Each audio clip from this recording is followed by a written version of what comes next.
we are going to build big. Because we're going to build big and build often, it's a little more than $80 billion between now and the end of the decade.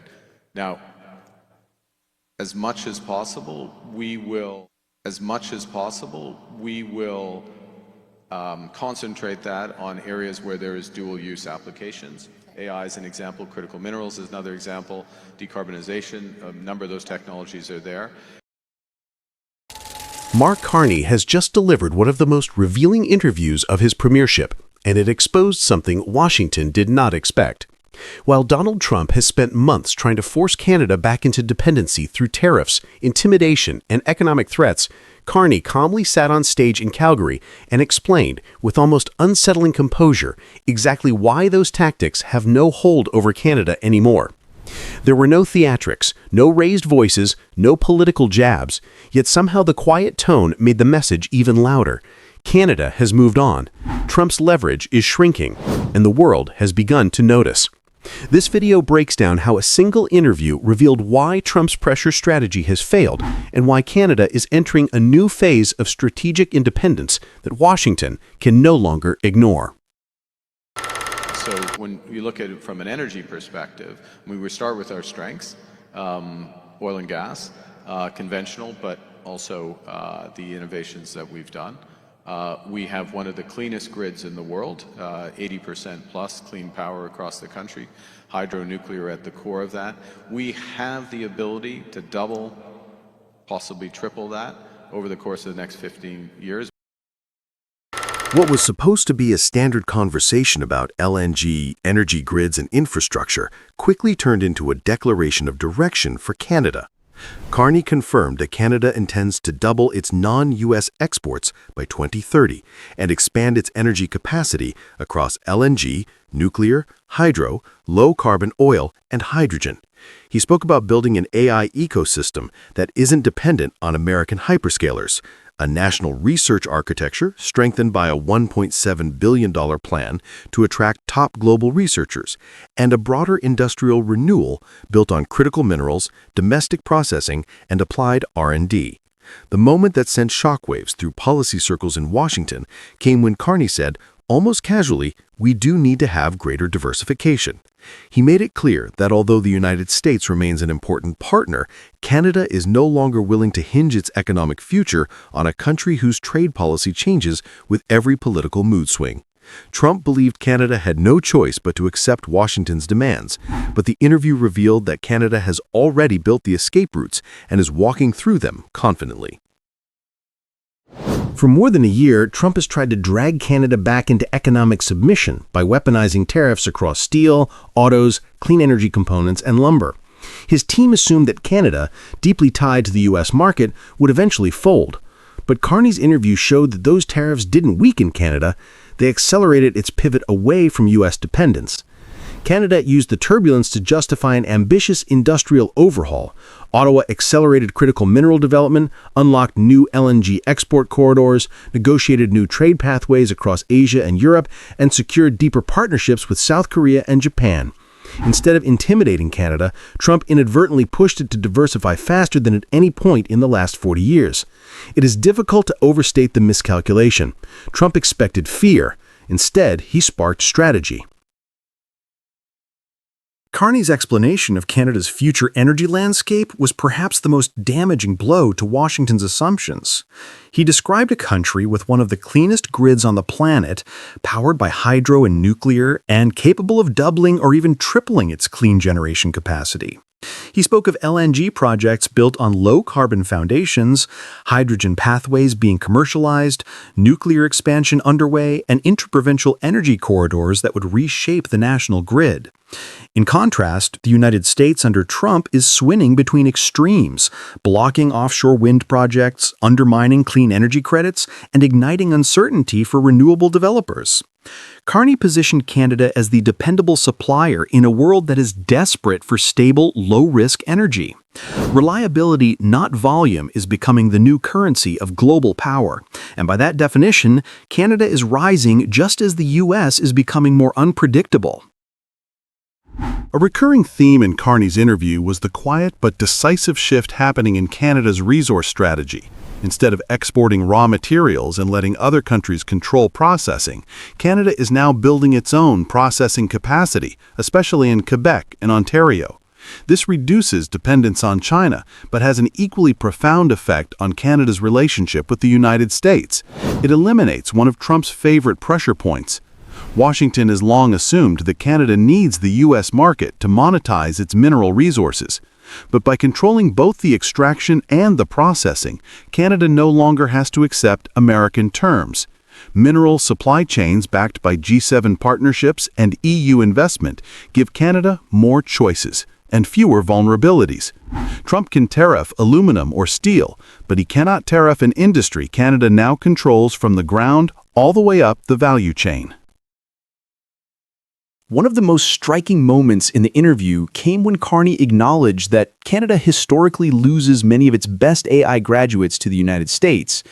But instead of accepting this as inevitable, he laid out a plan to reverse the trend, a new productivity superdeduction that makes R&D and data infrastructure far more attractive inside Canada. A Canadian DARPA-style agency called Borealis, a billion-dollar competition to attract 1,000 world-class researchers, and a strategy to lure highly skilled workers who are frustrated by U.S. visa chaos. In other words, while Trump erects barriers, Carney is opening doors. The U.S. is shrinking its talent pool, Canada is expanding its own.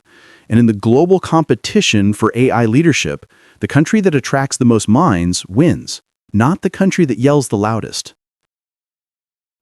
Carney ended the conversation with a line that summarizes the new era Canada is entering. We are going to build big because we are going to build big and build often. He was talking about community infrastructure, energy megaprojects, national grids, ports in Nunavut, training centers, and the trades-based workforce needed to build a new generation of national assets. But behind the policy detail was a deeper message. Canada is no longer waiting for Washington's permission to grow. It is building its own economy, its own export routes, and its own technological base, and that means Trump's leverage is evaporating. The United States can pressure a dependent country. It cannot pressure a self-sufficient one. Carney's interview wasn't loud, it wasn't dramatic, it didn't attack Trump directly, but it didn't have to. The quiet confidence of his answers revealed that Canada is entering a phase where U.S. pressure simply doesn't work anymore. With a diversified export strategy, a rising clean energy platform, a controlled mineral supply chain, a revitalized research ecosystem, and a talent strategy that turns America's immigration turmoil into Canada's opportunity, the old dynamics no longer apply. So the real question, and the one Canada's allies and rivals are now asking, is simple. If Canada continues to rise at this pace, what happens when Washington realizes it no longer holds the senior partner position in this relationship? Canada's transformation has already begun. Trump just hasn't caught up to it. And South Korean President Lee Jae-myung continues his summit diplomacy in Gyeongju. This morning, the president met with Canadian Prime Minister Mark Carney. Now, this marks their second summit following their first one on the sidelines of the G7 summit in Canada in June. The two leaders reaffirmed their comprehensive strategic partnership in their opening remarks. In the quiet autumn air of Gyeongju, history and strategy converged. This ancient Korean city, once the heart of an old dynasty, became the stage for a new kind of diplomacy. On October 30th, 2025, Canadian Prime Minister Mark Carney met with South Korean President Lee Jae-myung, a meeting that signaled something larger than a standard APEC handshake. It was the beginning of a new chapter in how Canada sees Asia and perhaps how Asia sees Canada. The two leaders finalized what both sides called the ROK Canada Security and Defense Cooperation Partnership. It is the first defense agreement Canada has ever signed in the Indo-Pacific. Alongside it came a framework for sharing sensitive data, new plans for cooperation in energy and critical minerals, and an understanding that the next decade will bring the two countries closer than ever before. While Washington raised new tariffs and tightened its focus on domestic gains, Canada and South Korea were drawing a different kind of map, one based on shared opportunity rather than leverage. The symbolism was striking. Gyeongju became the meeting point of two nations that have quietly decided to chart their own course amid the turbulence of global protectionism. So as world leaders prepared for the APEC summit the following day, one question rose above the rest. Was this meeting just a diplomatic courtesy or the beginning of a new balance of power across the Pacific? For Canada, this moment had been building for months. The last time Carney and Lee met was at the G7 summit in Canada back in June 2025. That meeting laid the groundwork for a partnership that would stretch beyond trade and into the realm of national security and technology. 10 years after the Canada-Korea Free Trade Agreement first came into force, the relationship was evolving from a traditional exchange of goods to a deeper form of cooperation built on strategic trust. Carney's visit to Korea came at a time when Ottawa's foreign policy was being rewritten in real time. Canada had spent much of the year responding to new U.S. tariffs, shifting trade priorities, and a reshoring wave that drained investment from Ontario and Quebec. The government's response was clear: diversify, protect domestic industries, and expand partnerships with Asia's advanced economies. In that sense, South Korea represented the ideal partner. Seoul has become one of the world's most dynamic defense producers, sometimes called the new arsenal of democracy. Its firms like Hanwha Ocean and Hyundai Heavy Industries have built global reputations for reliability and speed. Earlier this year, Korean companies proposed a joint venture worth between 20 and 24 billion US dollars to help Canada build new submarines, alongside an offer to provide artillery systems and support for domestic manufacturing. These were not simple commercial offers. They were signs that both nations recognized each other's strategic value. For South Korea, Canada's technology base and access to critical minerals were key to building long-term resilience. For Canada, Korea's industrial capacity and defense know-how offered a realistic path toward independence from U.S. procurement. What began as a set of defense talks had turned into something more ambitious, an economic and industrial partnership aimed at weathering the global storm together. The Jeonju meeting did more than strengthen bilateral ties. It revealed how mid-sized powers like Canada and South Korea are beginning to reshape the regional balance. Both countries are navigating between two competing giants, the United States and China, each pulling the region in different directions. In this environment, cooperation between Ottawa and Seoul carries weight far beyond national borders.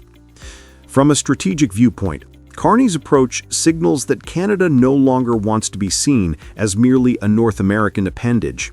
By partnering with an Asian democracy that combines technological strength and geopolitical influence, Canada positions itself as an independent actor in the Indo-Pacific, one capable of bridging Western institutions with Asia's innovation networks.